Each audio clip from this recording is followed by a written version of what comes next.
Hi guys, I'd like to make an update video about the issues I was having reloading the ZQI brand 556 brass.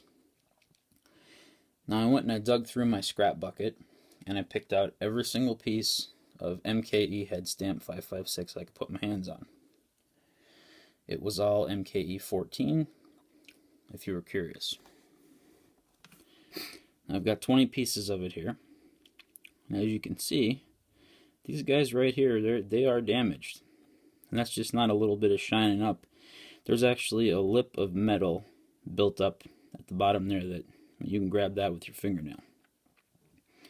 So I was, a little critical in my first video, and I got some replies and even a video from ZQI themselves in reference to this. But then I found something else interesting.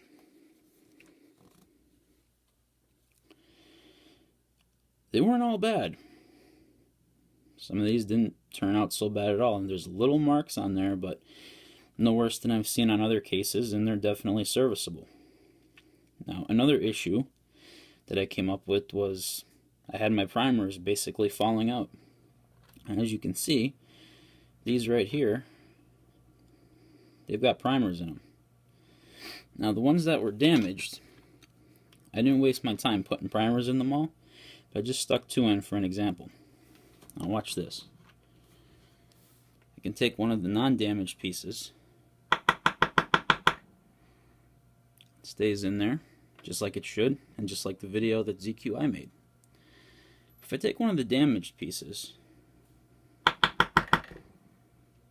they come out, just like in my first video.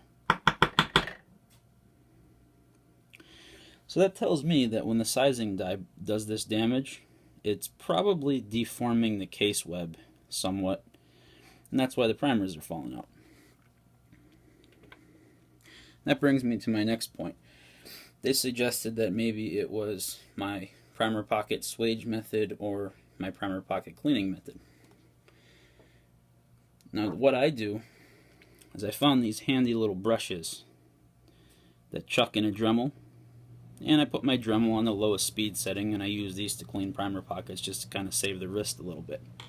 Because the traditional way was to use a manual brush, but I find these Dremel brushes, well, they save the wrist a little bit. As for the primer pocket swaging, I use this RCBS primer pocket swage tool. I'll show you how that works real quick.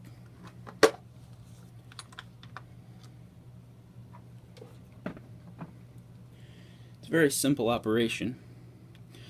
All it does is it forces this machined nub, for lack of a better term, into the primer pocket and forces it back in the spec. Doesn't remove any metal. All it does is iron it out. So I use this on all of these cases, and it worked fine with the ones that weren't damaged, but obviously the ones that are, there's a problem. So in short, it's an intermittent problem with the ZQI brass. I obviously got, I don't know, am I going to call it a bad batch? But some of it works, some of it doesn't. And before anybody accuses me of being a ZQI hater, if anyone's curious what the price per gallon is on the 7.62 308 round, I can probably let you know.